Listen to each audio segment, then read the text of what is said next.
Okay, I am going to open tonight's meeting at 7:08 p.m. This is the Finance Committee on January 30th. A reminder to everyone, we are on videotape for showing on cable and the town website. First up on the agenda tonight is the Department Budget Review for the Council of Aging. Patrice, you want to come on up?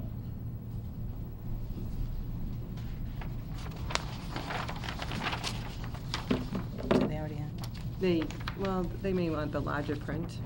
Oh, larger print, bonus points. It's larger paper, I don't know if the print's larger. Did my best on it.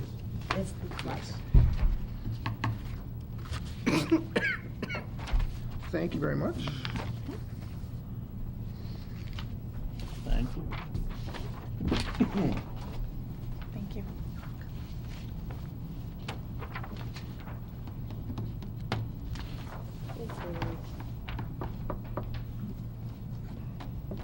Patrice, do you know everybody here? Probably not. Don't think so, there might be some new faces. Lee and Eric, you guys want to introduce yourself? I'm Lee. Hi, Lee. I'm Eric. Hi, Eric. I guess I could have done that myself. I thought we were going to get the last name and stuff like that. But anyway, okay. Before we start, I was wondering if you'd just give us a couple minutes in case someone from town is watching. Sure. On the senior center, what hours you're open, what programs you have, how you're funded, et cetera, et cetera. Okay, so we are open Monday through Thursday from 9 to 2. Monday nights for reverse glass painting. Occasional Tuesday nights for bingo and other entertainments and socials that the Sunshine Club puts on. And we are funded most through the town for pay and for small expenses and supplies. And then we have a grant that we get from the state that covers our newsletter. Okay. And it covers all of our exercise programs and our motion picture license and our MCOA dues. Okay. So I always write both of those dues as into the regular fund, Okay. only because if I don't get the grant, I always have to pretend I'm not gonna have the money. Sure. Then those two things I would still have to have. Sure. But the grant covers all the other Okay. things. And then I get a cultural council grant. Most years, I put in for it every year, and they've been very generous, and that funds some of our entertainment, Okay.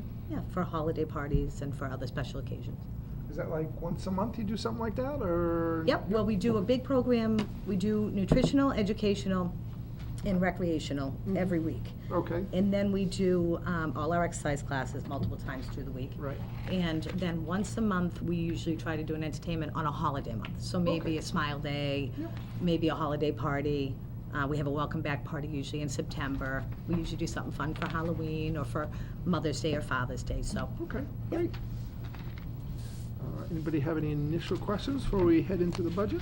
I just have a question. I've never heard of that. You have to have an entertainment license or a license to show movies? Oh, yes. Yeah. Yep, Did not know this. yep, it's $250. The school does too. Yep, You gotta be kidding. it's a motion picture license. And so where does it go to? Like Hollywood? Yeah, Yeah. yep, and then they send me out a little license and I get to use it for the movies, because we do movie night once a month. Yeah, I did not know that. Yeah, oh, Did everybody's anybody else getting their know money. that? No. I did, just because we looked into it. Yeah. Baseball, to have a movie night. Yep, 250 kind of cut into the profit. We moved on to something else. Wow. That's interesting. Okay. Patrice, do you just want to walk us through the budget, highlights, any changes sure. for next year or going forward in the projected line? All of the salary is just done with the 1.5, the COLA. Okay. For purposes of the budget. And basically, the repair and maintenance part, I have to have the carpets cleaned every year. I mean, there's a lot of volume. There's 60 people in there every day. There's food being served. It's all carpet. The carpet's original. Right. So it has to be done every year. Sometimes if we have other issues, somebody spills something or whatever, then I have it spot cleaned in between. Right. So I did put that under the repairs and maintenance because it seems to kind of go into that account every year. I mean, Sure. It gets jumbled around. Sometimes the accounting office will find a better place for it or whatever, but the money is still the same. And we have our telephone bill. A cellular I don't have. I have my own personal one that I have no problem using for business, so I use that. Okay. I put in the office supplies And I kind of met them in the middle, depending on whether I get the grant or not. The grant or office supplies only covers what I do for the newsletter. Okay. Labels, tabs to mail it, and the 4 times a year or 5 times a year that I just do a sheet and I leave it around town. Sure. So that covers that. So if I didn't have the grant, then I always up my office supplies a little bit more. Okay. So that way there I can offset it. Let's see. Other supplies is anything that I need. So when we have a luncheon, Tri-Valley or the state supplies all of our styrofoam plates, cups, silverware, napkins, all of those things. If we're not a meal site Yep. from them, so I can have anybody. I can have BVT cater, we can have picket fence, we can have pizza brought in. Okay. So when that's happening, we have to account for all of the paper goods. Because if I order, 1,000 plates from Tri-Valley, and in 4 months, I need more, and they know I've only had, they know my count. Yeah. If they know I've only had 500 people for lunch, where are the other? Yeah. See what I mean? So they kind of watch all of their stuff, so we separate those. So that would be other supplies. Coffee is an other supply. Okay. Paper towels is another supply. Things that we would need to run the kitchen. So that one I upped a little bit because with our volume now, I'm finding that if you look back, we were spending more in the other supply because we're that busy now. Good. So, Well, not good that you're spending, but good that you're busy. yes. And then I put in the dues and the membership just in case, because even if I couldn't keep the motion picture license, I have to keep the MCOA. It's like an accreditation, they give us our training. Yep. They support all the councils. Is that run by the state? Mass Council on Aging, yes. Yep. So that's something that I can't not have. Sure. And then replacement equipment. So every year I come and I try to replace the refrigerator. So, because it's original. Okay. We did replace the stove and we did replace the dishwasher, and we bought them local. What's the name of that place, do you remember? In Northbridge? Stan Stans. TV, yep. So they were wonderful, and they installed it and everything, and they took the other ones away, and they didn't charge us for any of that stuff because they know we're on a small budget. Great. But the refrigerator, like I said, is probably eating electricity. It does work, but it really needs to be replaced. And so 2 years ago, I had planned on replacing it, and then one of my seniors fell in the main room. And if you've never been in the senior center, it's in the basement. So there's like a little cubby, like if you walk into a doctor's office, it's like a little cubby with a window. Okay. So I'm in there, and my assistant is in there, and it's a wall, so you can't see anything. So we decided, safety-wise, it would be better to have windows put in. So we had 2 windows put in so we could see the whole main room. Okay.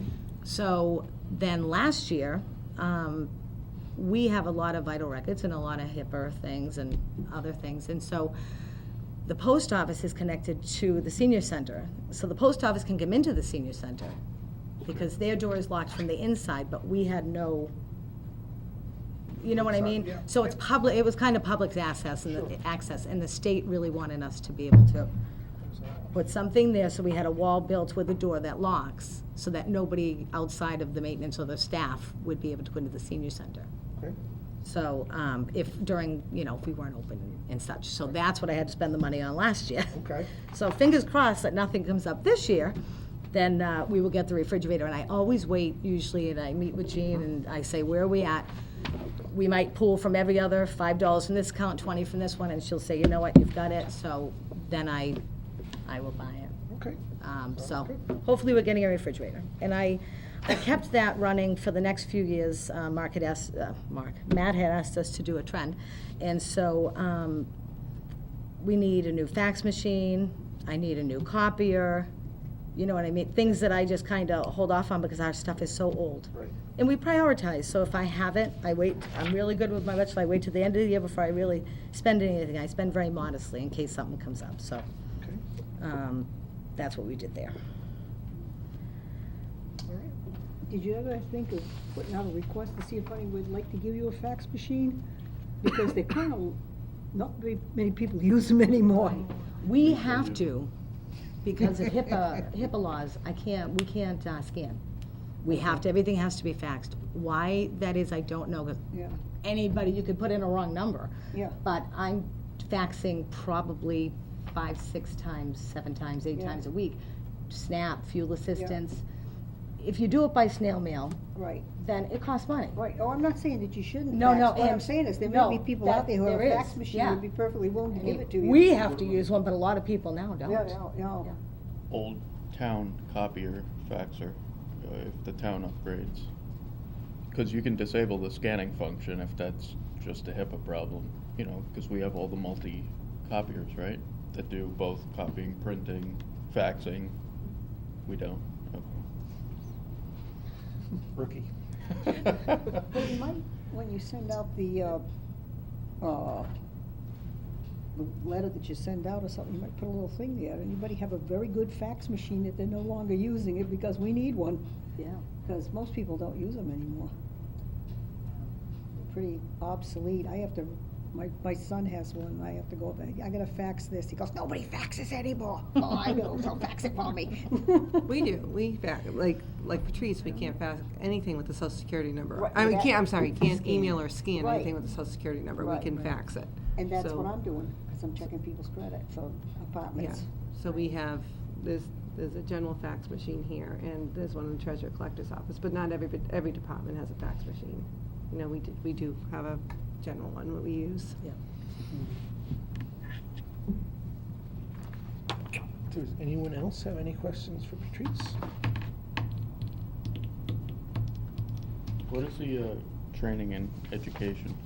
I'm not questioning the amount. Yep. It could be $500. I just Yeah. don't know what it is. So, the training and education is MCOA puts on classes for us to take, to be Alzheimer's friendly, to learn about other programs senior centers are doing. They do a conference every year.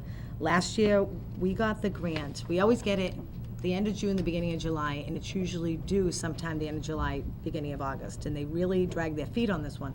I didn't even finish writing the grant until the middle of November. We didn't even get our letter till 2 weeks ago saying that we were gonna actually have the funds.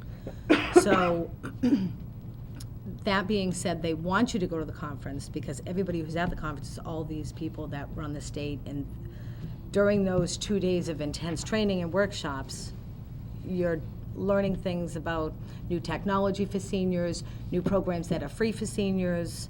They're giving you a lot of literature. You're meeting with vendors who are going to come in and speak at your senior center. So it's really very vital to go if we're able to. Last year we weren't, and it was okay. And then some of the other senior centers that went, we all kind of shared. You know, there was one woman that went in Auburn, so she kind of passed out some important stuff. MCOA does make some of the things available on their website for us to be able to copy off or to be able to see the lectures that we weren't able to attend. So that $150 is a one-time entry fee or No, I multiple? write it into the grant. The conference and all of the training is, I write into the grant. I But that- didn't last year. That's just for that one conference? No, Or the- for the year's worth of training? Right, so the 150, what I did was I kept that, because if we go to Worcester or Milford for a training, it's like a $15 or a $20 fee, and most times, I only have one staff member, and then a per diem, so I serve on 2 transportation boards, I can never go to the meetings, it's too much volume for one person to do. So the trainings, like I said, I get notes or I get things from other people, but the conference is where you kind of get everything, so I write that into the grant. That being said, I put the $150 in there because if I don't have the grant, then I may need to go to at least a couple of trainings, and I wanted to make sure I had some funding sources. If you had one of these expenses that's, you would like to see raised, I guess, which one would be most important to you? The refrigerator? The replacement equipment, yeah, yep. To what number? Oh, it's okay at the 1,600 that it's at now. I think that'll more than cover it. I just want to remember, she mentioned the senior center hours. Patrice is a full-time employee that she does the senior center director as well as the outreach coordinator. So I just wanted to comment, because you mentioned the hours senior center is open, Oh, but yeah, I'm 24/7. Yeah. Yeah, I just didn't know if the training should be higher, you know, if you're kind of short selling yourself. If- And maybe, I know budgets are tight and everything, but if, you know, that's kind of one of the vital services, in my opinion, that the town provides is senior care. And so, you know, if it should be higher to really, you know, give you the education you needed, I was just curious if, you know, it's just kind of a placeholder just in case, or if, you know, it really should be a little higher. If I don't have the grant, then it should be higher, correct? How many people are using it now, the senior center? Oh, jeez, thousands. Like we have, Really? well, we have 1,700 seniors in town. So the way that we do the stats here is we check off, everybody signs in, we check off what they're there for, because we don't have the fancy technology of the scanning system, because we can't afford one. So we do that, and then the state requires that we do a repeat attendance for everybody that's come. And that's how they gauge how busy our senior center is. So, say like last year, we maybe had 5,200 from July to July. We do from July to July for them also. But we served, 1,300 people with service through outreach. Now, that could be one person that needed outreach 10 times. You know what I mean? What is, no, I don't really know what outreach is. So outreach is if, let's see. If you didn't live in the town that your mother lived in, or you live in Florida and your mother lives here, which is the case with a lot of our seniors, a lot of the seniors' kids didn't stay around. So you would call the senior center and say, oh my gosh, you know, I'm really worried about my mom, I think she might need some services. So I'll go in and I'll say, hey, how you doing? And maybe put her with Meals on Wheels, maybe set up a, you know, home health aide to come in, maybe a friendly visitor, maybe transportation for doctor's appointments. So it's a resource for families, it's a resource for seniors. If you are having a hard time and you need help with food, I would do your SNAP application or your fuel assistance. And so it just coordinates all the services so seniors can stay at home. So it's pretty much what we do. Or if the police have somebody that they're kind of worried about and they need to put in an elder report, then I would do that. I've worked with the Board of Health, the Fire Department, Police Department, and we kind of keep an eye on all the seniors in town. So that's the outreach portion of it. So that, you know, serving 1,300 people might mean I did 300 home visits. I might have followed somebody to a nursing home who has family out of town that wants to make sure that their family member is kind of being looked out for and that they're not just sitting in a chair somewhere and things like that. So that's the outreach service of. But we had 2,300 participants in the exercise programs. We upped it now. We have 2 yoga classes a week because it's so popular. We do Tai Chi, we do osteo exercise. So we've done line dancing and different things. And we have a really young, I say young, group of seniors. We have seniors from 60 to one that's going to be 102 that are frequent. Doesn't that stick need to be given out? No, Suzanne keeps it and puts a plaque. Yep, because the Is cane. there a current holder? There is. There is, Yes. yep. Martha Kupka is our, She we, received it a couple she years did, she ago. got the award and Yeah. everything, but they keep the cane Yeah. here so it doesn't get lost among people's things, but yes. So, yeah, she comes, she walks, she still walks there. You want it someday. Yep, You she can ask does. Suzanne where the cane is. So, that should be 102 Bring a in lunch. July. Wow, wow. And see, her family, know like, say her already. family lives in Maine. Stop Oh, ruining wow. this. And one other son comes down and goes to Connecticut, so they come, and she has a niece in the area. So make But this they paint know that piece we're of there, wood and they in know that, places. we know that she's there. So say if she doesn't show up for bingo, Yeah, and she doesn't call us, because Yeah. people actually call us in. They'll call Yes. us and say, I'm not gonna be there today, so we know. well, that's good. Yeah, Yeah, because so- you're expecting them, you're. Yeah, yep. So it's the same people all the time. And we did, Sutton, through Tri-Valley delivers our Meals on Wheels, because they have a meal site. So our Douglas residents got 2,800 meals last year, just on the Meals on Wheels program. That's a lot. Yep, and we served down at the senior center, let's see, how many do we serve? 3,000. So, and we have a breakfast program that they've just stopped, but we were giving that to the homebound people too. So I was delivering that around. So, but yeah, it's super So they busy. deliver meals from Sutton, is this once a day, twice a day? Once a day. Once a day. So if you had a meal program, Yeah. sometimes they give the hot lunch and they give a sandwich. Most seniors will eat their hot lunch and then they'll have a sandwich at night. Yeah. Some people just have one meal a day because they might live with a family member who's gonna come and bring their meal at night. Or they might just want a hot meal once a day, sometimes 3 times a week. Some people get meals for the weekend too. If there's a snowstorm, they double up the meals. If there's a holiday weekend, they double up the meals. Are they paying, how is this funded? Is this a federal grant, or are they paying for the meals? I'm sorry, They do, it's a donation. okay. So it's a suggested donation. So if somebody comes to my senior center and we have the Tri-Valley Cater, Mhm. and they have some really good food, we do the pasta bar, the potato bars and things, it's $3 for a donation. We can't make somebody pay it if they don't have it, and somebody doesn't even have to offer to pay, but they suggest that you Right, donate. right. So for somebody, like I said, that lives out of town, or for somebody that is on a fixed diet, because eating all these frozen foods when you're a person that could retain fluid or have other issues isn't a good idea, you know? So Right. it's all balanced nutritional stuff. Yeah, it's not gourmet, but it's edible. Yep. Right. I'm sorry. So the Meals on Wheels is funded by those? The state. The state, okay, the state is funding. And then Pass-through entity for federal money, though. it's, yes, It's federal money. The Federal state's money through the administering state. Yeah. And people apply for, no, or they? you apply for the Meals on Wheels, and you have to qualify based on that you're kind of a homebound person, you don't have any other means to Oh, okay. obtain food, but they do serve it at all the senior centers. Everybody in this Yep. Blackstone Valley uses Tri-Valley. Okay.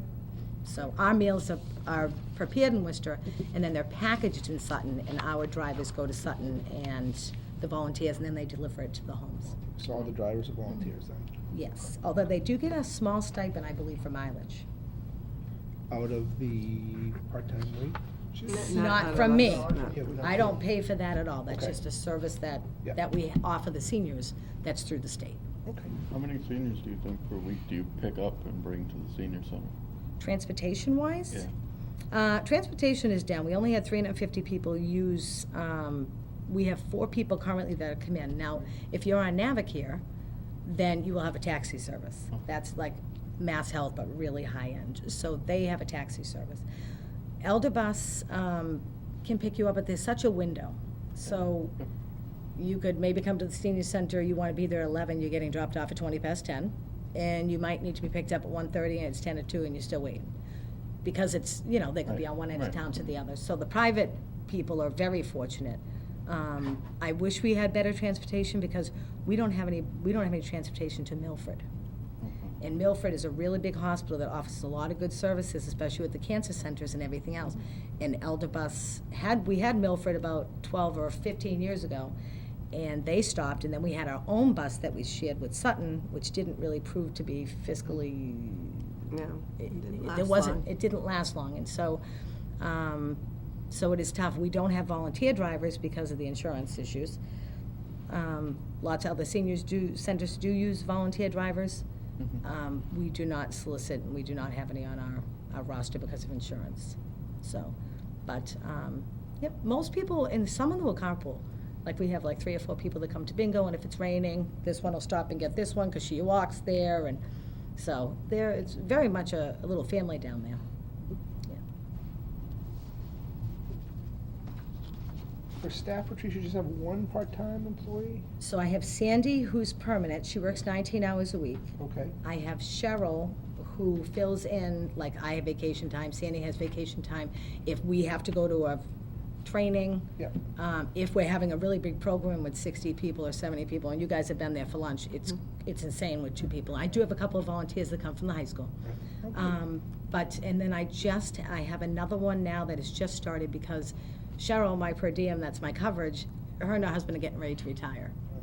So she didn't want to not be able to be, she's still going to be there, but she's like, if I go away for the winter, Right. I don't want you to not have anybody. So we have a lovely girl, Katie, that's just started. Okay. And she's a new mom, and she likes to get out and about, and so she's come in a couple of times. And that's paid for, at this point, the coverage for like the 6 weeks vacation, whatever, is Yeah. paid for out of the budget. Yeah. The per diem is paid for out of the grant. So if I lose the grant, then I lose the per diem, but I won't lose the vacation coverage. You say lose the grant, I assume They- the grant comes, just what percentage you're gonna get, is that Yes. accurate? Okay. Every year they say, you're Can't probably rely not on gonna it. get it. Now, I just got information, they're still funding us from the 2010 census. In 2010, we had 1,081 seniors. Now we have 1,734. So what they do is they play with the numbers. So we were getting $8, then it went up to $9. And then it went up to $9.80 last year instead of the 10 we got the year before. This year, they're saying $12. And if we got that, that would be wonderful, because then I can add to my exercise programs and Yep. things like that, so. Okay. Yep. So we're gonna get something. I think the least I would probably ever get is 5,000, Okay. but I would never wanna take away the fitness programs. Those are important. Yep. Okay. Does anyone else have any more questions for Patrice? Okay, thank you very much. Thank you. Thank you, I'm safe. I can Come and slip visit me out. anytime and have lunch or.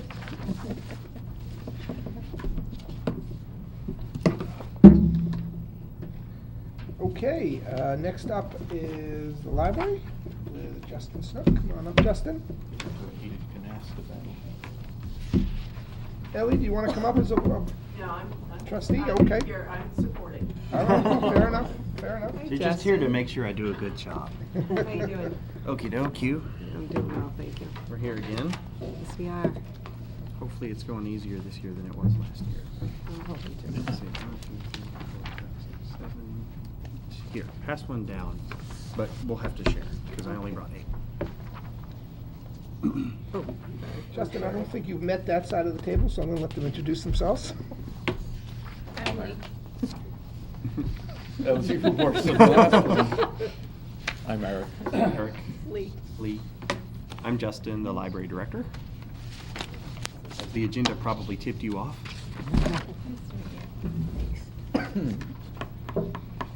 So Justin, we got from you kind of a 2-page memo.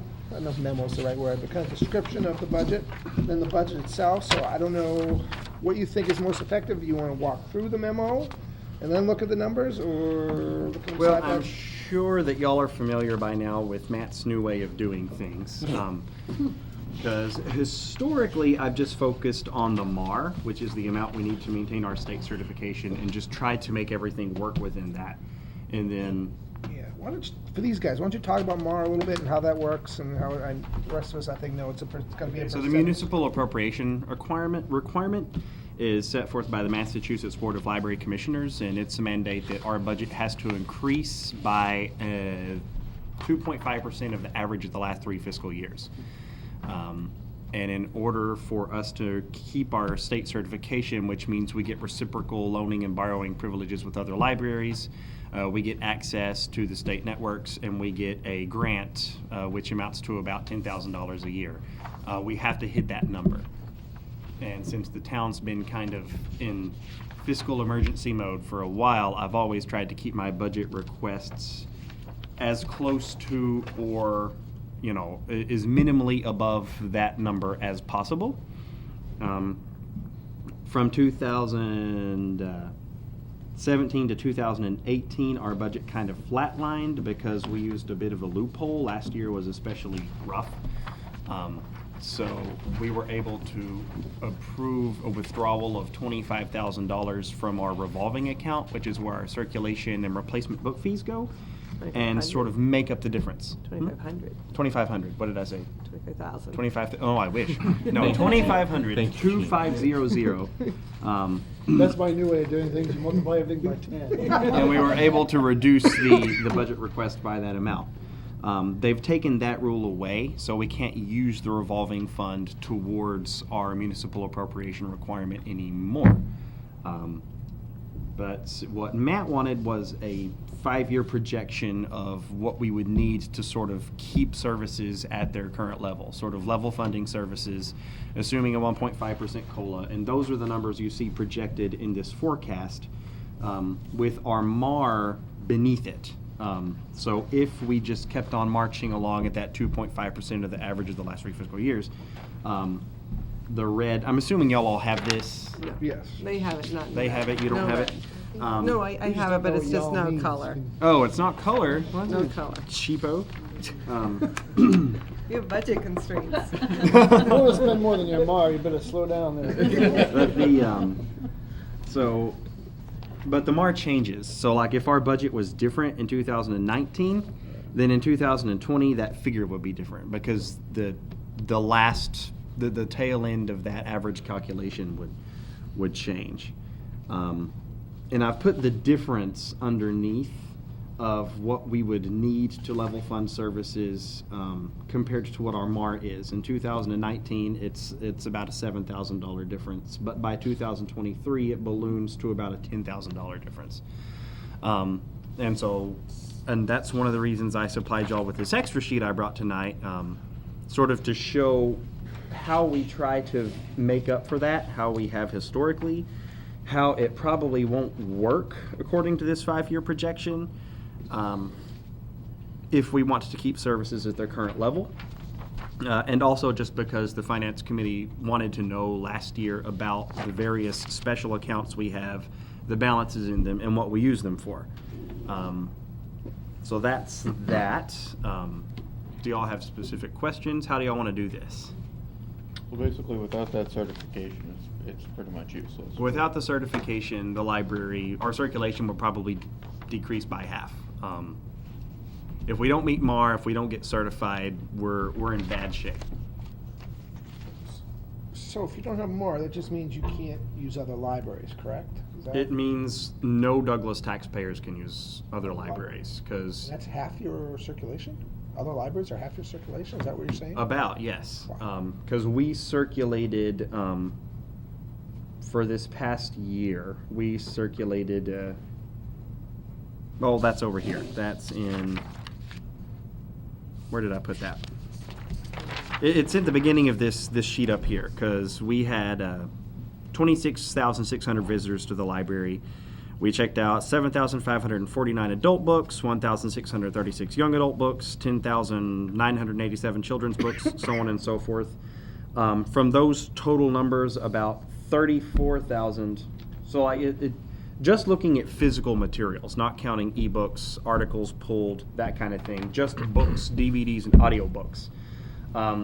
We circulated 32,996. But about 6,000 of that was stuff that we brought in from other libraries, put on our hold shelf for our patrons. And more circulation, because that's just our library circulation. If you look at what Douglas taxpayers have borrowed, it's closer to 45 to 46,000, because they go borrow things from other libraries too. A lot of Douglas patrons go to Whitensville, Sutton, Oxford, just depending on which way they happen to travel out for their commute. And I go to Douglas. And you come to Douglas. Yes, I do. Or usually I actually bring your books to you. But I don't know, I have one down there now, I didn't see it come in. well, you'll probably see it tomorrow when I do a cash turnover. Now, do you know, like if someone went into Whitensville and just went in and picked out the book, would you know that they had done that? Did they give you information on that? It counts as a Whitensville circ, so like I have to kind of dig for that Oh, okay, information. right. But I can find it, and it's usually 6,000 to 7,000 materials a year So they could that be get even- borrowed from other even more libraries. than what you're finding then. Mhm. Cost. I mean, people could be going to Worcester. For the purposes of simplicity, I just try Yeah. to focus on what goes over our circ Right, desk. I can understand that. I guess what I'm trying to get to is that people don't realize that, you know, people in town may be using the library more than what they think, because they may not necessarily be in our library. And you that was may the not whole even know conversation that about we it. had last year. Right. Because a lot of people thought that it wouldn't be that big of a deal if our library got decertified, because they could still go to Worcester Right. and use their library. And you can go to Worcester and sit in their library and read their stuff, but you can't check it out and take it with you.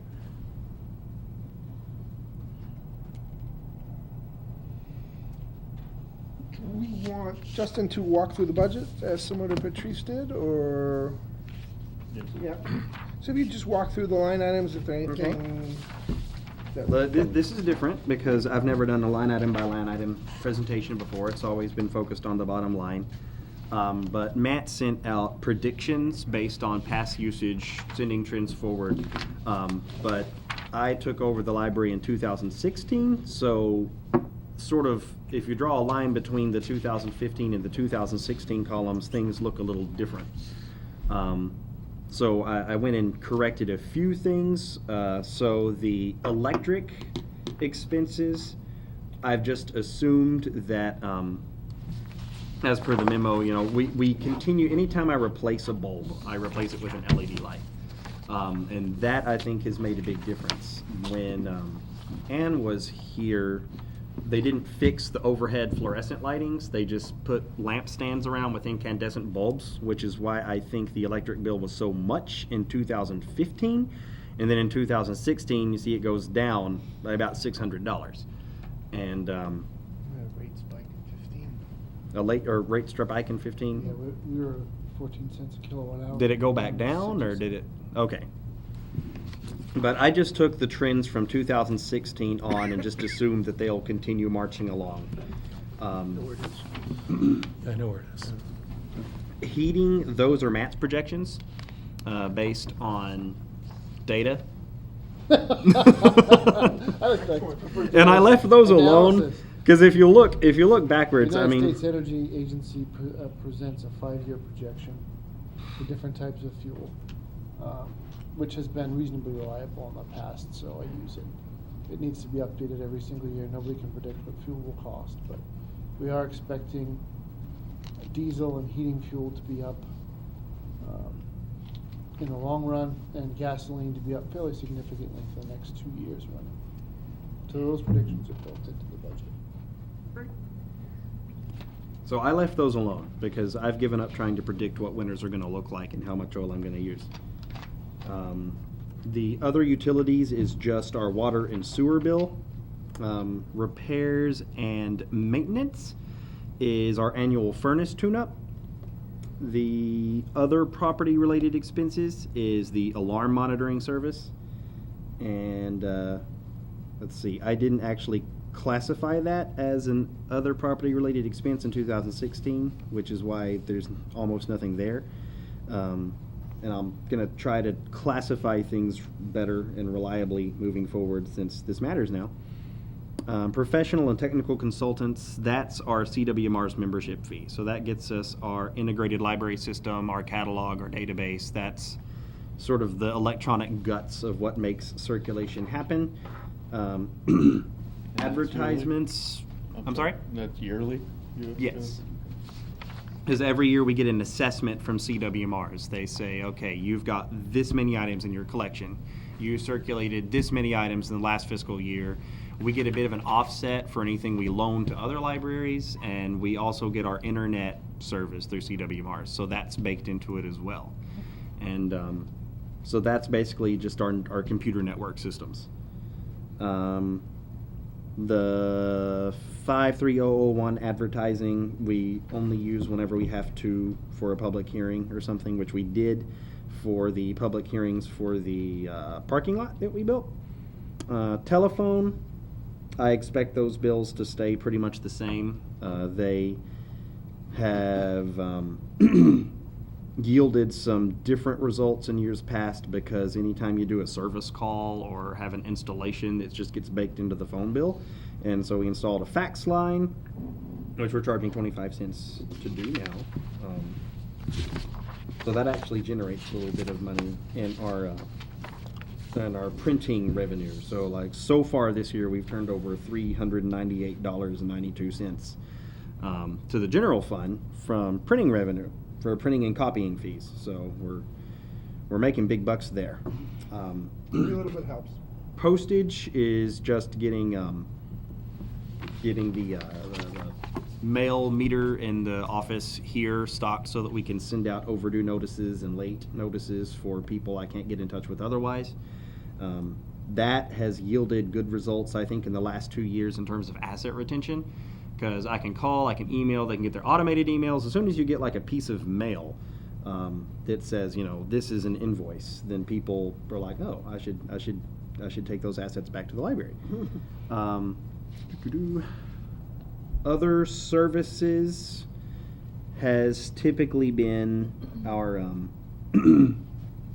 in 2016 we did our website redesign, and we tried launching an app, and that didn't work out so well. I wasn't happy with it, and so we've started just using a WordPress platform to publish our website, and the Friends of the Library are going to take up that expense, so I've taken it off of the budget moving forward.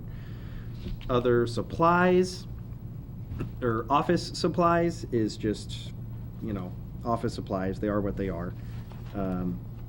Building and equipment I've taken off because we tried to cover most of our capital expenses, repairs and things like that with our library incentive and municipal equalization grant rather than baking it into our operational budget. Custodial supplies is just stocking the bathroom basically with toiletries, cleaning materials and stuff. I bet 3/4 of that budget gets eaten up on Oktoberfest. We just basically put up a sign now that says the bathroom is halfway down the stairs, but it doesn't matter because we still say it, I bet, 300 times. Circulating materials is an expense that it has to be 19% of the total budget because that's another part of state certification, is you have to have that MAR, but you also have to meet the minimal service requirements, which is like a minimum amount of hours open based on your population. Those hours have to fall within certain times of the day, so you have to have a certain number of evening hours and weekend hours. We don't have any trouble with that. And then so whatever the total budget is, this just ends up being 19% of it, because that's the other thing for our town size bracket. If we were like it's towns 10,000 above, I think, then that would go down to 16%. So basically, the bigger your city gets and the bigger your library, the less they think that you should have to spend on circulating materials, which What is the theory behind it? it's just, you're a library. This is your job. You should be expending at least that amount of your budget on stuff that people borrow from the library. Now, does that happen? Do you hit that 19% most Yes, years? we always hit it. I mean, I think that if you're spending only 19% of your budget on circulating materials, you're kind of doing a poor job. We tend to do a lot more because we also use grants and donations to pay for additional circulating materials. But I mean, that's what the library's here for. I want it to be more than 19% of my budget, but I'll only ask for it to be 19% of my budget here, and then make up for it because we have like the Moan family donates regularly for materials that are specifically related to history. So their donation can be $1,000 to $2,500 a year. It's a law firm in Boston. Mr. Moan always just sends us a check, and then I tell him what we bought with his funds. We have a non-expendable trust of $10,000. The interest on that we can spend on children's materials. We get lots of other donations. If we don't have a whole lot of capital expenses that come from our library incentive grant, then I like to buy ebooks, because our ebooks are significantly, increasing circulation type of item. Circulation. Most item circulations are tending to either flatline or go down as we move into the digital age. Ebook and audiobooks are going up. So anytime I can throw more money at that, I like to. How does that work?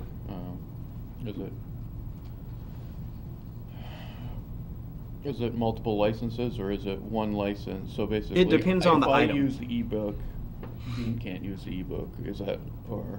It depends. Each item, depending on the publisher, has a different lending structure. So CWMRs has a platform called Overdrive.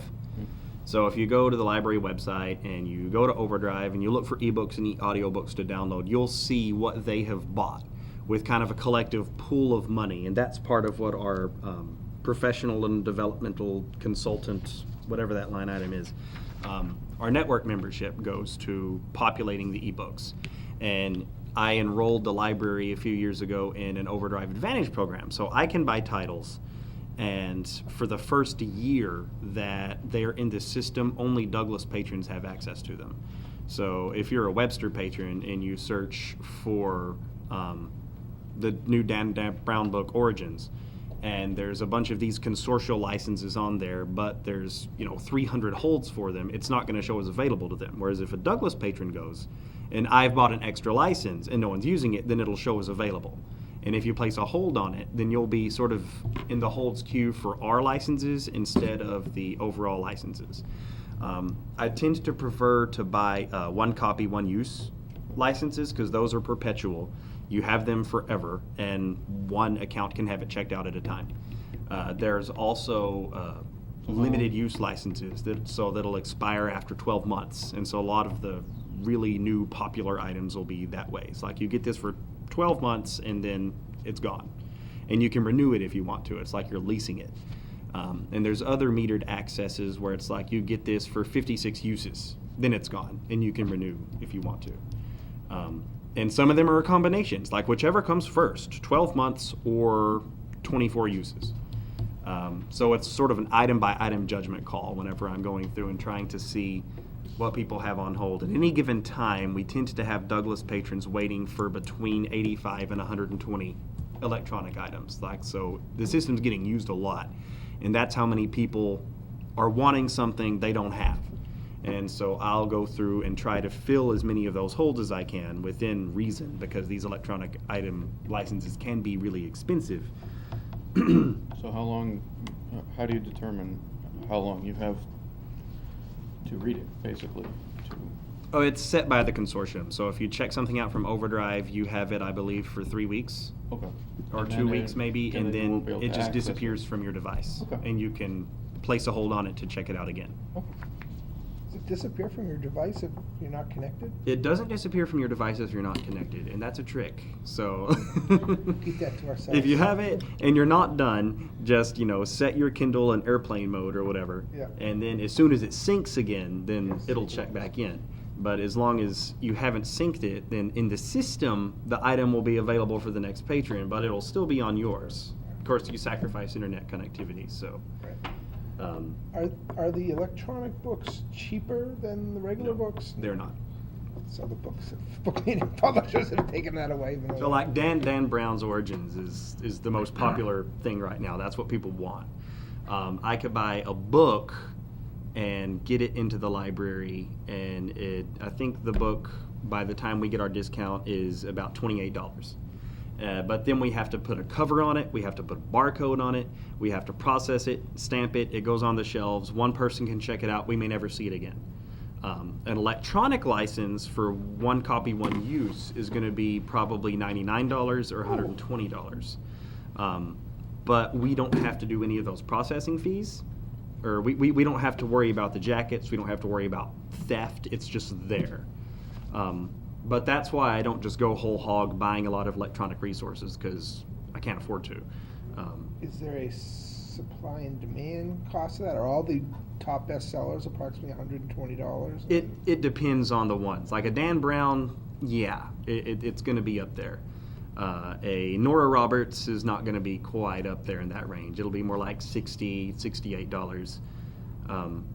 And if you're getting, a lot of times things will sort of come by, there'll be this big rush in popularity, they'll like want to read this. A year from now, the Dan Brown book may just be 87, I think is usually what we see from that publisher for a single copy, single use. But at that point, do you still really want it? Because if you look at price per circ, if someone borrows a $120 item and then it disappears from their device as soon as they're done, they check it in early, which they're more likely to do because it's just a button on their device rather than having to go to the library, and it goes out to the next patron, you can kind of track what it costs per circulation per item. And for electronic materials, even for the big ticket items, it tends to be lower than what it is for a physical item, because your physical item will also degrade and have to be replaced, whereas your electronic item will not have to. Of course, the downside is that after a year, these items that we buy become available to everyone else in the network too. So at that point, it's the same as our regular collection. Once we have the maximum amount of holds protection we can have on an item by CWMR's policy is 6 weeks. So after 6 weeks, that Dan Brown item, that the Origins, can be checked out by anyone in the network, and holds from all over the network apply to it. But with the e-materials, we can get it for a year. So it's kind of there's pros and cons, because we get to keep it exclusively for longer. But then once it's out there, it's just kind of out there. Whereas for the books, we get to keep that exclusive protection on it for shorter. But once it's out there, yeah, but it's also sitting on our shelves. So if someone comes into our library, they'll see it, and it's their part of the browsing collection. So yeah, e-materials, I like to get them with grants. I don't like to spend a whole lot of our operational circulating budget on it, because it isn't something that really sets on our shelves as an asset for our community. It's a digital asset, it's still kind of new, and I also just kind of have to keep in mind our patron population. It's why I buy DVDs instead of Blu-rays. It's why I buy those giant chunky 14-disc sets of audiobooks instead of the one MP3 disc, because a lot of people just don't have the technology they need to access it or play it. My car won't play an MP3 CD.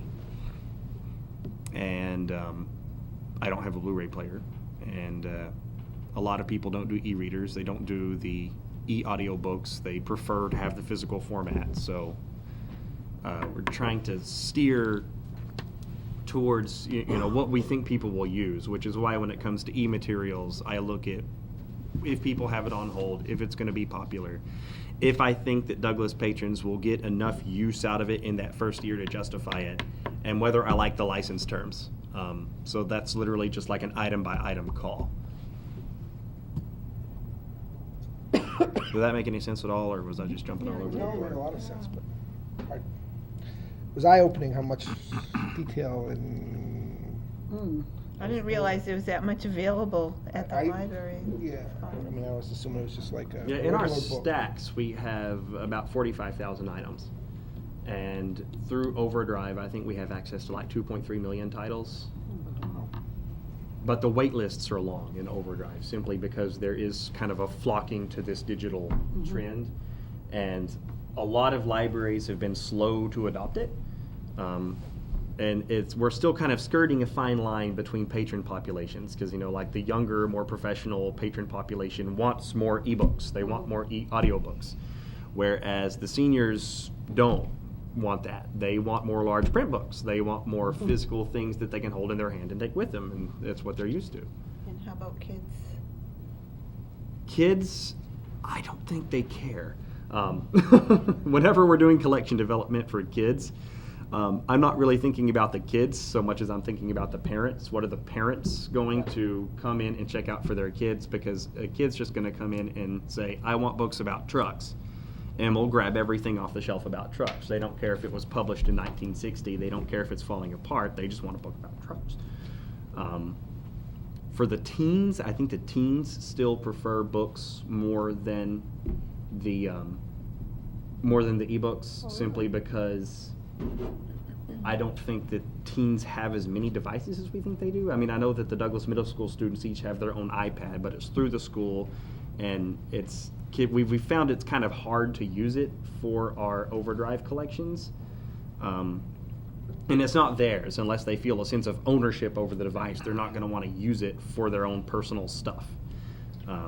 Middle school students don't take them home anymore either. They don't take them home anymore either?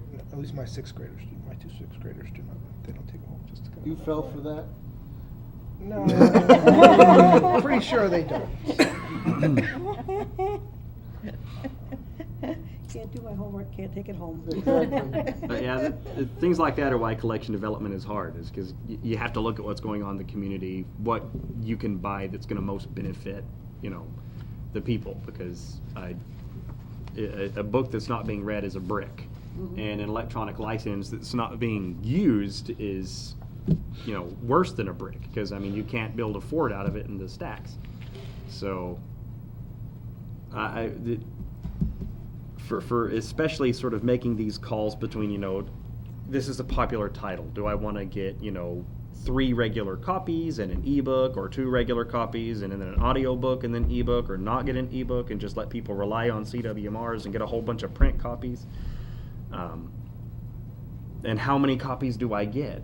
Origins, I've got like 6 people waiting on it right now, but if I buy 6 copies of Origins, then this time next year I'm going to have 1 copy of Origins that's been checked out by a patron in Agawam that we're never going to see again, and I'm going to have 4 that are sitting on the shelf collecting dust because people are done with it and they've moved on, and I might have 1 left in good condition. And then I'll put it in the attic. And you don't have that much shelf space. We don't have that much shelf space, which is why I've been making extensive use of the attic. Yeah.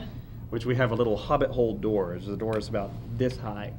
And we've moved probably a fourth of our collection up there. Just like the long, slow burners, things that people aren't going to come to the library and browse the shelves for and be like, oh, I really want this old Agatha Christie mystery in large print. But if someone comes in and says, that's what they're looking for, it's like, oh, well, we can go up to our vintage shelves and get it for you. How do you track down that book in Agawam? Does Agawam's library contact them and say, hey, you need to return it? Or is that on you to That's on me. mail it out That to is them? on us. And the amount of assets we lose, quite frankly, I have found alarming in the past, which is why I started getting this postage line item and trying to more actively pursue asset retention. Because, I mean, a lot of people just forget. They'll take an item out. Once it's overdue for 14 days, then it's marked as lost. Then the system kicks them an email, unless they don't have an email in the system. And then I'll get like an email notification like saying, you know, this patron has a lost item. So do I call them? Do I try to mail them? The numbers might be disconnected. The mail gets returned to sender. I mean, some things are just lost causes. But some things we can kind of track down and hound people till we get back. It's not worth it to hound them off to a certain point, because at this point you're kind of asking, do I want this back anymore, given, you know, it's been gone for 5 years and probably lost in this patron's multi-basement? No. And, you know, there's pros and cons to how aggressively you go after these kinds of things, because you can recoup some expenses, but then you also lose goodwill of your patrons, especially if they're Douglas patrons. Because, I mean, most of our circulation happens with Douglas patrons, so most of the times we get a lost item, it's with a Douglas patron. And So can you not ask the other library for that town if they have a copy of the book for that copy, and say, well, your resident took out our copy and they're not returning it, so give us your copy, and then you go get, you know, the copy for your library. according to CWMR's policy, it's just on the owning library how you want to pursue it, and each library has its own sets of policies. Some libraries will hire collection agencies to go after people, but and some libraries We want to that keep a lot of lawyers just busy. don't care. I think there's kind of a middle road. It's like, okay, I can get this back, you know, if I pursue it. That, you know, this Having a patron Vito has. Corleone moment. Calling about the book. If a patron has $300 of lost materials, they're all video games that they checked out from, you know, various libraries, then that patron, they gamed the system. They basically robbed us. And we're not getting it back, short of calling the police and having them go, you know, filing a police report for the lost library item. And if you do that, you get bad press. Anytime a library does that, it's on the news. But it's gotten a lot better in recent years. It has gotten better. I mean, every library is going to have, you know, a list of items that have not been returned that goes back 40 years in their, you know, database. But, you know, it's kind of like, you know, this is a public service, it's a public Show up in institution. the background check. You still have that copy of Whammy Jammy? And every now and then, you know, we will get, you know, some kind of weird story. Like, you know, I've gotten a package from Germany. It's like, you know, we found this item and, you know, that belongs to your library. It's like, okay, well, we deleted this from our system 15 years ago because we gave up on it, but thanks. And we'll put it in the Friends of the Library book sale. I bought books on eBay that looked like they came out of libraries. Never thought of it, that these people maybe just never returned them. I thought the library sold them. Well, a lot of times they do, because, you know, we put a discard stamp on anything that we've voluntarily decided to weed and get rid of, either because okay. it's not in good condition, or we don't have room on the shelf, or it's not Yeah. popular, or the science has been disproven, which makes it like a misleading thing. So, you know, we don't want, you know, flat Earth You could books just keep on the recycling science those. shelf. Wine is good for you, wine is bad for you. And so, yeah, a lot of those are legitimate. Oh, okay. I presumed that they were, but now I'm listening to you and say, these people probably didn't return Maybe you this, should they just use sold your them local on eBay. library. It's few and far between, you know, these cases. But I mean, you do tend to get cases where someone, you know, brings in a whole bunch of library books and they just disappear. Yeah. Usually they're from Worcester. Okay. One quick question. Support the school and their programs. Well, we do.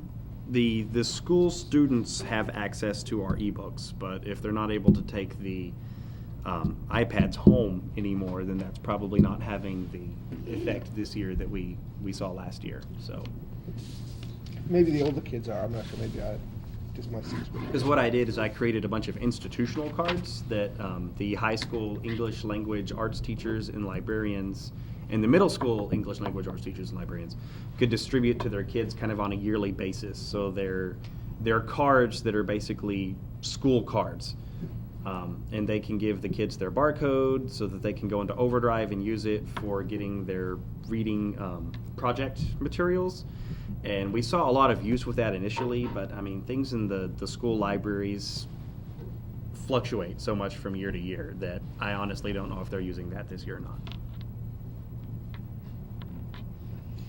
One question about entertainment DVDs, video games. Is that circulation flatlining or going down as well as people transition to Netflix or Amazon Prime? Or Not so much. DVD circulation continues to go up a lot, which I find surprising because I don't spend jack on DVDs. So far this year, I have spent $428 on video. I've spent $12,681 on books, $3,964 on ebooks, almost $3,000 on magazines, and $40 on audiobooks. With the videos, basically I'll look and see what there's holds on, and I'll buy a copy. And with DVDs, it's pretty easy to just buy one copy because most of our DVD checker routers are serial DVD checker routers. They come to the library, they get their 10 DVDs, or they have, 5 on hold and they go browse the stacks for 5 more, and then they bring them back the next day. I don't know what kind of lives they're living. It's not my place to ask. But, it drives DVD circulation up. And so you're happy. Perfect. they're cheap certs. It's really cheap certs. Okay. But I know that was a question y'all had last year. Like, how much money are you spending on DVDs versus, books? Right. And, I could argue that movies are literary and they have merit and that keeping people entertained is important. And that, the fact is I honestly don't value it that much myself, which is why I don't spend that much money on it. But I'm spending enough money on it apparently to fill the need we have. And there's other libraries that do. Also, the audiovisual media deteriorates a lot faster than print media. So, I mean, a DVD is good for 20 circs, and by then it's beat up, it's scratched up, it's got fingerprints on it, it's got God knows what else on it. Some kid has used it as a Frisbee. They're not good long-term investments, but we get a lot of donations, and as long as I, buy a copy of the big important ones, the Marvel movies, the things that win awards, then we tend to continue to see DVD circulation go up. What do you mean by you get donations? Donations of DVDs? Mm-hmm. Oh, okay, so people will buy one, they'll watch it, and then they'll give it to you. What else do you do Sometimes. with it? We don't get many new ones, but we get a lot of old ones. Yeah. But a lot of the people coming to the library for DVDs aren't that choosy. Mhm. So, I mean, they'll go through the stacks and, look for anything they haven't seen before. And if they haven't seen before, they'll get it. Oh, okay. Some of them have the red box sticker scratched off. Yeah. Okay, does anyone else have any more questions for Justin? Okay, thank you very much. Thank you. Good luck. Yeah. Thank you, Justin. You're welcome.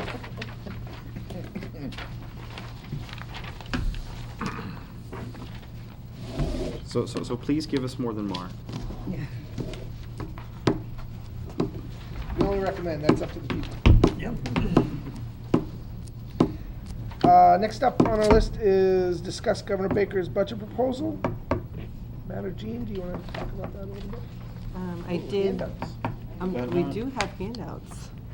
Our budget? I didn't list that on the agenda, I was gonna cover that in new business. That works, it's not I did not staple. major stuff, but. Just didn't know if it had to be does it have to be posted, if that's what we're gonna discuss? So, I did it within the last 48 So, hours, Jean, so I'm is considering this a the new new business. format that we're gonna I've done it use? since the meeting was posted, so I'm gonna, I mean, it's my new change from last year. We're working on that. Oh, They're asking what format they're gonna get in their budget books. We're gonna print out the 5-year and put them in there. Napkins.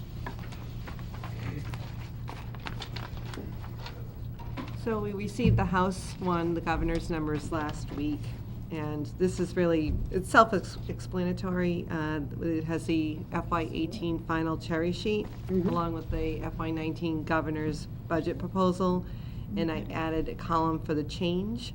You'll notice that Chapter 70 increased by $25,200. UGA, or Unrestricted General Government Aid, increased by $25,516. Veterans benefits by $7,781. Very disappointing in state-owned land. That was a decrease, even though we have quite a bit of land. Yeah, and they got even more of it. They're two Correct. pages. That was a decrease of 20,000. I didn't get that one. Oh, so much. sorry. Sorry. Sure. I'm trying to make what I do have here look. Yep. I do have that one, all right. Sorry.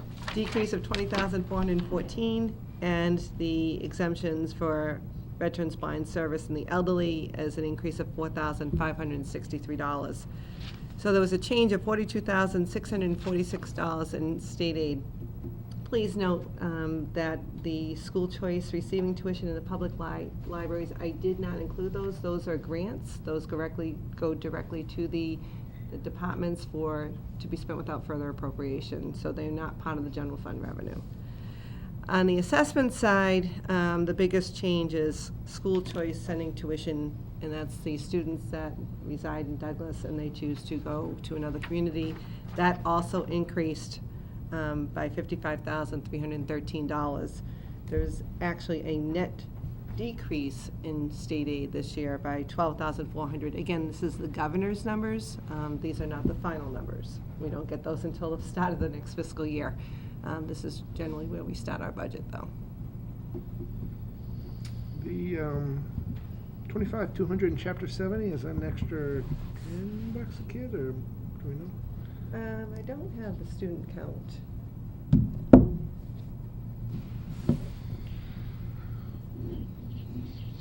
Okay, just curious. Last year was 25, wasn't it? I don't remember, honestly. Is there any explanation that went along with the state-owned land? I said to Matt, we need to contact our senator and rep Yeah. on that. You know what? They ended up, 2-3 years ago, getting 250 acres of industrial land and threw it in the state forest, and now they're taking us down by 20 grand. You gotta, I just didn't know if in the Really actual get me budget, going. if there are footnotes or any explanations of certain items. Before Matt came on, we had going working with a consultant who was going to try to address the formula. No? We did. Yes. Mike Daly we'll have to look at his report. I don't know if you had a chance to read on that. He did. This is a tough category. It is, but wasn't he preparing something for a meeting they had every couple of years when they revalved the? Am I remembering that correctly or not? You are remembering that correctly, and Has that meeting happened? that I don't know. They were supposed to have done a reval in 2017. The last time we had checked, the assessor reported back the numbers were the same. So sometime between the end of November and when the governor's budget came out, those numbers must have been published. I do remember Mr. Daly's report was not very positive. No. It Well, wasn't. it didn't say we were getting screwed, let's put it that way. It said we were being treated fairly, so. That is what it said. This is the lowest we've been, I don't have that with me, but the lowest we have been since, I believe, 2008 What do you mean the lowest we've been? in this account, in this category, the 185. I think we got close to it. Gotcha. I think it was at the 190s, but I'll have the revenue sheets for you, the charts for you Okay. next meeting, but, and since then, they get the extra land besides, correct. and they cut us down. You know, you think about it too, a lot of the land that they have is along the water, it's along Wallum, it's along the reservoir.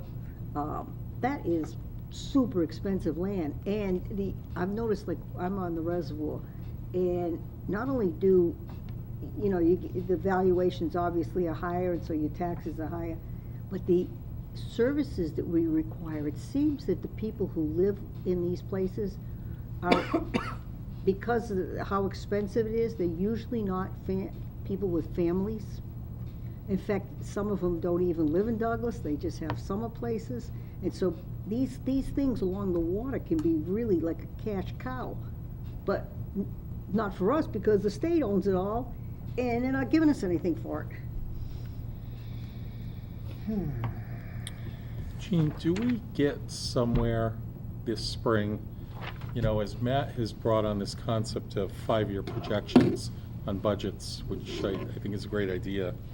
I see the 55,000 net negative adjustment for the choice, you know, the choice in, choice out.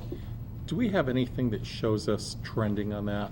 It'll show us 3 or 4 years back, even if we can't actually project. It sure wouldn't be a bad idea to have I do some have that. I concept. didn't bring that tonight. I do have the school choice out. Again, school choice in is a grant. I don't track that separately, but, well, it's tracked separately on the general ledger, but I don't have a chart that shows I can create Could we one, see but- something like that for, let's say, the last 5 years? How the number year over year has changed? You know, this year it went down 55,000. I'm curious, last year, how much it went down? No, I'm sorry, that didn't decrease. The assessment increased, so it's actually a bad higher number got assessment. worse. Yes, a higher assessment for us this year. Right, so it's a negative to the budget, Yes. to our Yes. money. Yes. Right. I do have Yeah, a- it's I got the will- parentheses, it's a negative. It's a negative, it's a Yeah. bad. So I'm just looking to see last 3 or 4 years. Actually, you'll get the last, if you looked at last year's budget book, the chart's in there, because I update it every Of year. 3 or 4 back years that we can. It's probably going back 8 or 9, maybe Okay, 10 years. okay, all right. But I will give Has- you this year's. Has that continued to trend negative It actually year went over down. year? We were decreasing for a while, which was good for the town. We are now starting to school choice out is starting to go up again, which means more Douglas residents are choicing to other districts. Last 2 years when you say that trend, or last 7 years when you say that I'm just trend? gonna go get the chart. Yeah, we had a conversation about this today with the school administration. It was the early 2000s, before 2008. That it trended in our favor? Yeah. Yeah, okay, There sure. was a substantial Yeah. investment. As the made. schools start coming online and The new everything was schools. new and everything, sure, okay, all right. Have you guys started to have any concept of projecting that number? Or what is the special ed number that we have, that we see each year, that number can be dramatic? Have we got a trending on that or a projection on that? Okay. Starting to get a handle. We don't want to present it until all the numbers are there, because it's the bottom line that really is key. Yeah, yeah. Um, But those numbers There's a seem to pretty be, big delta around transportation, school transportation, that's related to special education. yeah, A sure. very yeah. large delta. And there's a large delta around Blackstone Valley Technical, Yeah, which for the moment, we're using a placeholder, which is last year's value. But back of the envelope, based upon enrollment change, yeah. it's gonna be substantially larger than last year's. But some of those numbers, I would think you can have some projection idea on, right? Particularly items that are set, specifically set, that Yeah. you know students and scenarios and, yeah, okay. I watched a show about, you know, in the future, what they think the school systems will look like, and kids learning at home more, and just going in to the classroom, maybe 1 or 2 days a week. Sure. Have we The pizza's. heard anything about anything like Cakes that? on its way. Well, since I homeschool our They're only kids, 12 hours. I'll tell you, that's not gonna work. You have to have the study skills and the discipline and just emotional maturity to be able to be at home and get your work done Thank you, Judy. on a regular schedule. And it's actually, when they're younger, they can be more regimented and structured. Thank you, Gene. But when they're teenagers, I'm absolutely convinced now that being constrained in a building is probably the best solution. But will the learning model change? I You know, think it will. the potential is there, but everybody's gonna have to learn how to get those results. The little ones today, the little kids, they're on the computer all the time, just, that's all they're doing, you can't get them off it. I can see Yeah, them. but are they learning anything, or are they just playing Yeah, games? Some of them though, doing word games and stuff though. Yeah. You need to go to the social environment of the school is also a huge development for them. And that's the one difference you see a little bit with stay-at-home kids who are self-taught is they really sometimes struggle when they get thrown into the pool of Yeah, the that's what I'm social- saying, just a shorter, school week Yeah. and a couple days, you know. Can you interpret that? I don't know how to read that. That is a U-shaped graph. That part I got. So this is It's an the- opposite of a bell curve, an inverted bell curve. This is the school choice sending tuition out. So these are the Douglas residents that choose to go to another district. And we get assessed for those students. So if my child went to Sutton or Uxbridge or that district, the town gets assessed for those students. And the receiving tuition, the town of Sutton would get money because they are now educated there. So you have to educate me every year, and by year 10 or 12, I'll have it. But this isn't a net. This is not a net. This This is is just descending. Just Okay. sending. All right. So I misspoke slightly, it was after 2008 Yeah, that so- the numbers came down. Right Yeah, when were the you schools- here in right when the schools 2008? were- I was here in 2008. What was the huge drop from 412 to 296? What prompted that? That was many years ago. I don't 10 years recall. ago, It yeah. might have been schools coming online, right? New schools. It's a little early for that. Yeah, I bought my house in 14, 15. And the elementary had just The come on. 2009, 2010 timeframe, because my kids were, when I talk about the new schools, my kids were just, Because that's when the Years recession hit, I old. don't know if that had anything to do with it. You're right. is there any? Go ahead. I was on board in 2005, December 25, and we started with a new superintendent the following July. And I think part of that downswing was the fact that we, one, had a new superintendent, and number two, we had a business manager. And I think that combination, we started working towards getting those numbers down.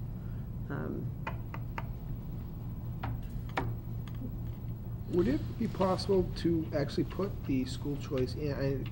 I know it goes straight to the school. Put the school choice in number here. So I think that would be an educational graph for people to see that, the net in versus Yeah. next to the net out, and just. People have to understand I understand that you can't net them though. Yeah, we No, I know we know understand that. that, Just but means just the the graph visual. next Well, to I them. understand what he means. And I also, But if you're Joe Smith who lives down the street, I mean, I understand the school's getting one part and the town's getting hit in the other, but to him, as a town, we're still netting that amount of revenue, correct?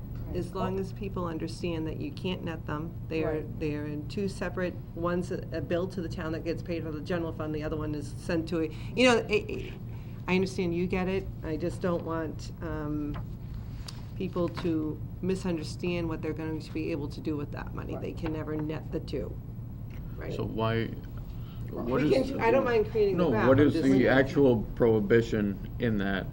We give the school a percentage of the budget. Why can't we take the out, or rather the in, off of? Because we're not allowed to by law. Okay. One is, that's the danger. One Okay. is a grant that's spent without further appropriation by the school committee. Okay.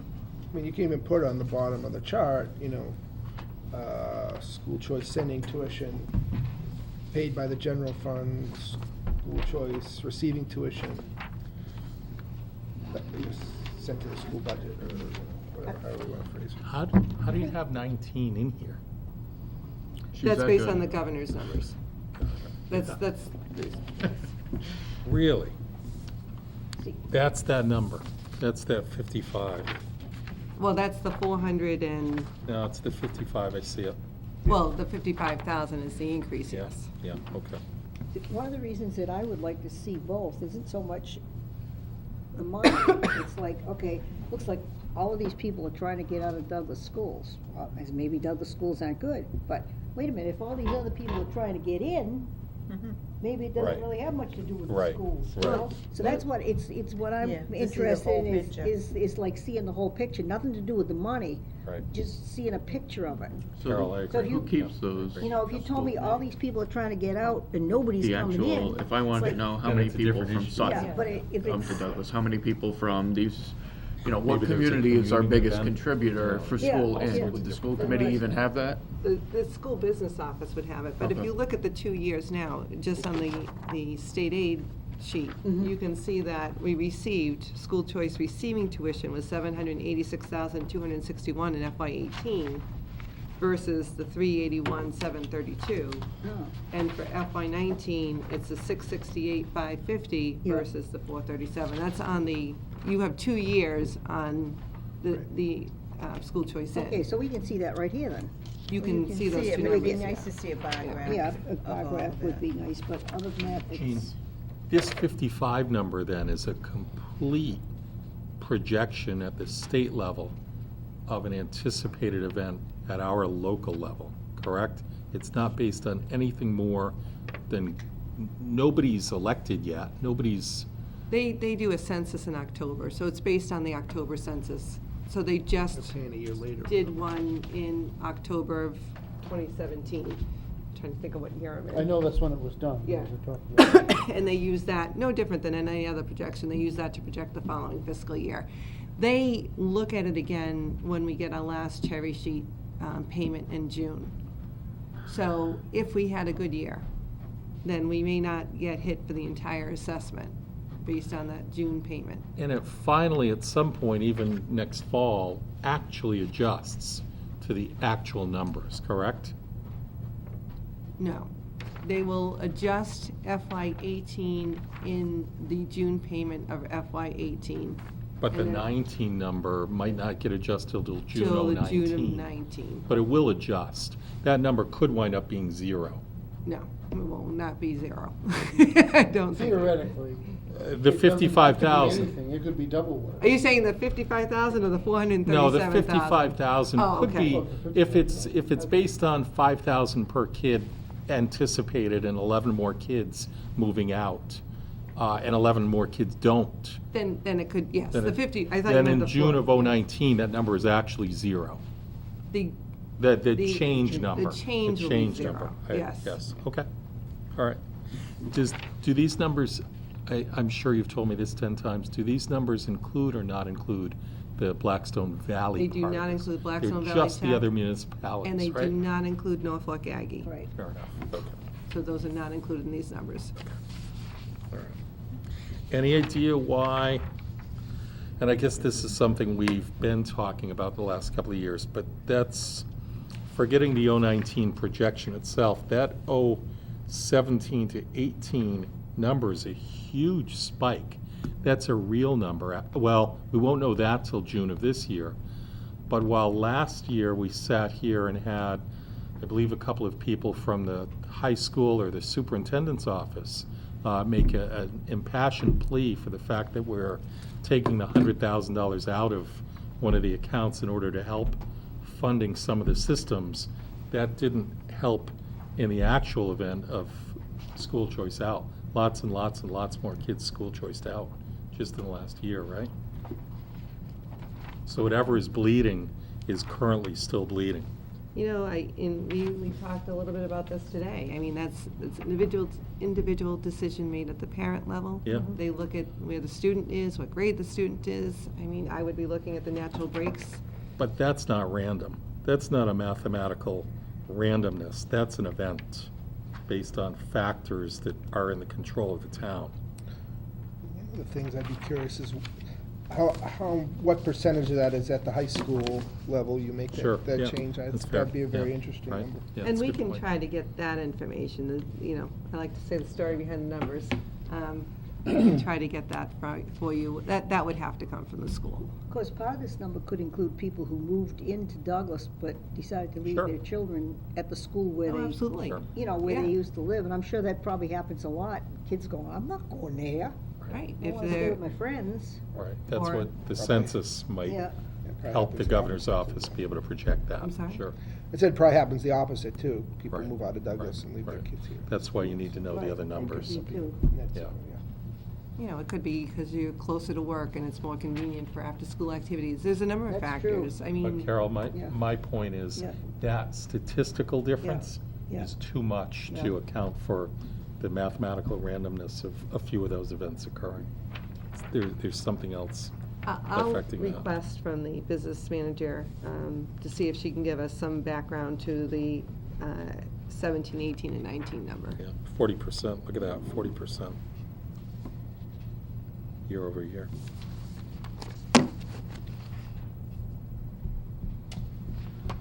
Hey, we have anything else on the budget? Governor Baker's proposed House 1 budget. Gene, is that our report for tonight on the governor's budget issues that we have to Whole date? thing. All right, I'm in. Thank you. Unless you had any other questions. No, just, I saw that line item on the agenda, I Oh, wasn't okay. sure what would be covered. I was just really updating you Yeah, on I where we appreciate- stood right thank you. now. I have one question. Do we have a way, we must be able to get from the assessor's office, how much money we were pulling in from that land up on the Route 16? That, when did the state take that? Like, was it around, what, you know, there was 250 acres. We must have been pulling in quite a bit of tax revenue on it. Now, all of a sudden, we're getting, you know, our assessment hasn't gone up, so we've basically stayed pretty level, and we've lost all the taxes from that. So we want to complain to our representatives, a few numbers would help. What 250 is that? What 250 acres is that? Up on the Webster line on Route 16. Maybe They took 2 that- years ago at town meeting, we accepted 7 Yeah, acres. they gave and- us 9 acres, acres yeah, in that was front. big of them. Maybe Yeah. 2015 town meeting? Like somebody's gonna bring any water or sewer up for 9 acres, They- you know, that was a joke. Yeah. They've been pushing it for at least a couple of years previous, and we've kind of been pushing back, and Well, the state had been after it for a long time, quite frankly, they had been after it for a Was the long land in time. 61 before? No, it wasn't, No. no, I'll see if I can get That that makes it information easier. for you. I'm pretty sure it was not, I might be wrong, but I don't think it was. Because no matter how bad a deal the state gives us, 61 is worse. So, Yeah, I'll yeah. take even a reduced pilot for what's in the forest compared to. Well, the difference Well, with it wasn't- the difference with 61 though is that, especially if it's a piece of industrial land, we'd still have a chance maybe at some point when somebody dies or something to be able to do something with it, okay? But once it's belongs to the state, there's gonna be nothing but, you know, rabbits up there. plus, wasn't that the parcel, wasn't the wind farm supposed to be in that parcel as Right. well? That's Yeah, right. So it wasn't definitely, it wasn't 61, right? Long storied history of the Yes. Sullivan land. Right. Yes. Landfill. Years ago. Now, that was across the street. The landfill's gonna be across the street from this. Gene, did you say you could get us for the next couple of meetings, the school choice receiving numbers? As long as we promise not to try to offset them? Promise, Promise. scout promise. Not that it's go. But yes. And you can't tell members of the Board of Selectmen that you can net them either, Ryan. No, I will not. Some mistakes live in infamy, that's all I'll say. That one's going on 3 years, I think. Moving on, the reserve fund transfer. I have a transfer here for $7,000 from the tax title and foreclosure account. Who might have some background on this for us? Uh-oh. Pick me. I was thinking you, then you looked at Matt. I was looking down. Yes, that's what I noticed. I did want to know. I think I can say more about it after you start. Okay. This account is used for tax title work, and we are looking to have the tax title assignment sale again in March. We did use some of the money back in on August to do some research. The principal assessor received permission to assess some of these properties as unknown owners, and then Cheryl was able to take them in through the tax title process. This was a big chunk of money coming out of there, $7,000. It's only a $17,000 budget line item, and we want to continue to do this work towards the spring. This does help us. Again, this kind of helped us with our free cash last year because we were able to send notices out saying this is, we're going to go through this process, and then people received the notice and actually paid, either entered into a payment agreement, paid their current taxes, so we were able to do some good work. They paid some of the interest on the old tax title account, so we want to continue to do that. Again, it's always about revenue, and keeping people current. How much is in the reserve fund currently? Oh, that I don't have. I'm sorry, I don't have that with me. I can go back to my office if you'd like. This, You could estimate. that is not going to Not gonna happen. do it. I think you all know me That was a well. way to make her go back to her office. Yeah, it kind of was, You Howard. can give it to us the next time. I'll be I'm happy to go sorry. back and sign it. I don't think we spent that much.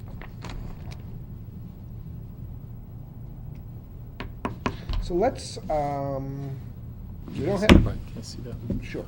We do not have any expenditure vouchers, and we do not have any meeting minutes. So does anybody have any old business? New business, if you go to the back page of the packet, that Yeah, is just the FinCom budget. got it. This was my first crack at it. I don't know if Pam used to consult with Mike or not. I You did- left off the Hawaii vacation. Yes, I did leave off the Hawaii vacation. Maybe next year, revenues are up. There's not much here to look at.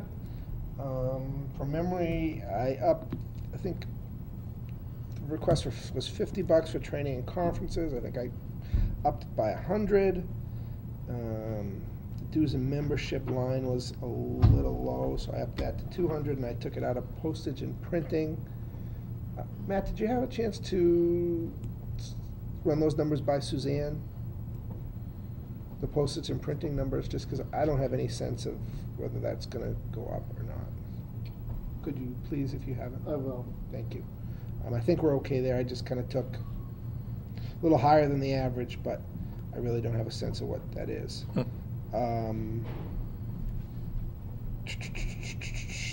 That's the expenses line, and then the reserve fund, if you recall, we're at 4,500 this year because we gave 9,500 to the light budget line. I'm not sure exactly what it is. Street lighting. Street lighting, thank you. And so I did increase that back to 50,000. So, not a lot there, but I just want to give everyone an FYI on that. So the reserve fund started at $40,500. We did a reserve fund transfer for $12,000. That was to the ambulance expense, leaving $28,500. Okay, so this would bring us down to 21,500. Not sure this is a fair question for you, but I'll ask it anyway. Are we anticipating anything on the horizon?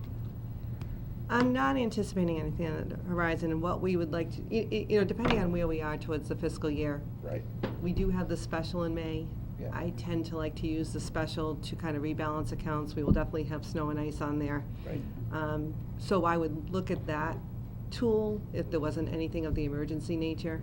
And, so people have the opportunity to vote on it. So we would use the special first before we came back to you and kind of retain this for any June. I don't see anything else. I haven't been told from, I don't know if you received any. Unfortunately, we would normally not have a whole lot of advance notice of anything we needed to ask you for the reserve fund. Okay.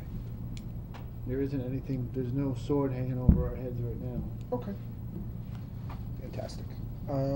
Okay, so I would be looking for a motion to transfer $7,000 from the reserve fund to the tax title and foreclosure account. Motion. Seconded. So the motion is made by Howard, seconded by Eric. All in favor? Aye. Aye, so we got 6 of us here. You want me to fill in all this information, is it? Yes. You do, and everybody needs Need to to sign. sign. Okay. Initial, right? It isn't triplicate. Initial, right? Initial, sign, whatever you choose to do. Okay, I will fill in that information. Does anyone else have any new business? We have a plan scheduled for the 13th, I believe it We is? do. It's an exciting part. I believe it's the Board of Health and the Building Department. Very exciting. Yeah, right? Yeah. Yeah, you bet. Yeah. Page Turner. Long before then, you should have our working master budget for the department heads' requests. All the cells are filled in. What I'm doing now with the next day or two with Jean is a couple I want to scrub and make sure that we're right. All in, the department head's request is about 2% over this year's budget. If we don't acquiesce to the request for any headcount increase, we can bring that down to 1.4%. Brings us within striking distance of, nip and tuck. What it does do, though, is this isn't a black and white budget system that you run here. This is a little bit more sophisticated than what I'm used to. It's also better. You have a built-in, almost built-in, you're conservative about revenues. The budget has an almost built-in amount of turn back from the administration at the end of the year. And that sort of creates the budget flexibility through free cash. It would be wrong to look at the use of free cash and say that number is a structural deficit, because that's not true. You're using it almost like a revolving fund from Yep. prior year carryover. But to the extent that your end of the year revenue overage and turn back from the administration is less than your use of free cash, that is a structural deficit. And that's probably not a big number. It's 6 digits, but it's probably not that big. The magic number in Douglas, to me, seems to be 200,000. It seems like every time you play with the big pieces on the chessboard, that's what you end up with. It's 200,000 this, 200,000 that. So what a budget of 1.4% would represent is absorption of any built-in turn back is built into this year. So there wouldn't be, we're budgeting down to the bare wire. That was the necessity of doing a 5-year projection, was to determine whether or not that pattern would be sustainable. And it doesn't appear to me that it is, because the out years in the 5-year projection, based on just the department heads who don't ask for much of anything, and we're only building in mainly health insurance and pension increases and very modest COLAs, it's a 4% year over year. And so what do you do with that? There's a come to Jesus moment, and you've nipped and tucked and stripped and rebuilt everything to the point now where that dismantling isn't possible any longer, and you have to look at what's there. So that's kind of what we'll be wrestling with this season. I think the FY 2019 budget is well within the skill set of everybody involved to bring to a reasonable number, a conclusion fairly non-controversial. On our side, Yeah, I'm gonna start to refer to the other department as the other body, you know, the way senators refer to the other body, the other body. I don't know what they're gonna be able to come up with. Not optimistic. And it's not their budget though, it's items out of their control, it's the Yeah. DVT tuition. yeah. But we need to be thoughtful about out years this year so that we put mechanisms in place and formulas in place for understanding what it's gonna take to run the government in 2020 and 2021. Yeah, great. Because we're short. And unfortunately, I don't think there's anything, we don't think the pension contribution number is gonna change. In fact, it's too low. So, they've capped it, and they've capped it at a rate that's too low to make up the UAL in a reasonable amount of time, so I assume they're going to re-amortize at some point in the future and, you know, come back at us again. The oldest trick in the book. How long out before we see that? Depends how the market performs and whether or not they're in the right things. Yeah, okay, And I've been asking for that. That's what I really want to see. okay. Because even fairly conservative funds showed 4.3% increase quarter over quarter. So how did they perform? I'd be fascinated to see that. Okay. So that's kind of where all of this is going, but once Gene's had a chance to check it over, and I might run it past, you know, one or two other number mavens just to gut check it. You know, we'll distribute it. What you'll have, it'll be two spreadsheets. One will be, you know, the basic engine, which is what you're used to seeing. The line items labeled, Mhm. it's all the same numbers and titles that you're used to. And the front page will be all the variables you can change if you want to play with Perfect. those variables to see what the outcome would be on the net, you know, the bottom line. And so you can have at it.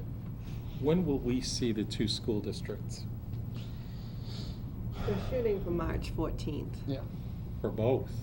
Well, I have to check. I go to UMass every year for a conference, so depending on that schedule, it's I'd usually like to around give there. our locals the choice whether they want to go before BVT or after. They are requested first. They requested Yes, first, so yes, Okay. Yes. they want to be the positive speaker, so they. Yes. Okay. Um, And is there a possibility, what do we have in March? The 14th and the 28th? 27th.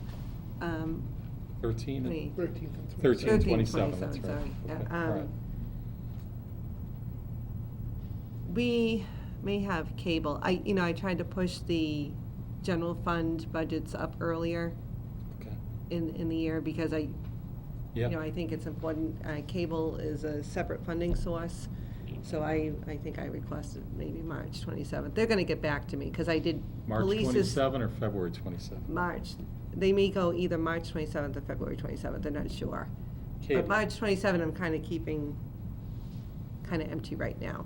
Police, I believe, is scheduled to go February 27th. We still have to wait and see how their contracts settle, as well as the fire and ambulance. So those are the three departments that we haven't filled in yet. Okay. I mentioned I can't be here Feb. 27. Which you didn't want BVT. Matt's- Or probably our own school district. if- They won't if- be here Yeah, February. okay, all right.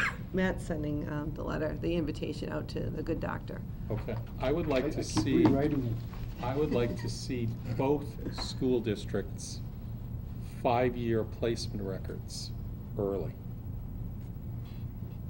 College placement, I'd like to see both of those, both schools. You mean institutions sending to? Well, they know. So what happens is as kids graduate from high school, they, some go to colleges, and so high schools keep track of what's called placement, college placement. And BVT has it, I'm sure Douglas has it. They typically do it, they can do it on a 1-year revolver, but they mostly do it on a 5 as well. I'd like to see the 5 years for both schools. Anything else? AP results? Love to see all of that, Matthew, all of that, all comparables. Let's look at our return on investment. Well, That's what we Howard gotta missed talk Dr. about. Fitzpatrick last year. He's, Look, it's got nothing to do with that. I It's think it's open on it's the new ass. I ROI. want to watch it on TV when I come back. There's $100,000 in the documents Gene gave us tonight, and we gotta turn that around. That's real money. We talked about, you know, a refrigerator, and we talked about a fax machine, and there's $100,000. And that's not Dr. Fitzpatrick, that's Mhm. just some reason why our kids are going other places. And I bet we've got great ROI. We're just not selling it.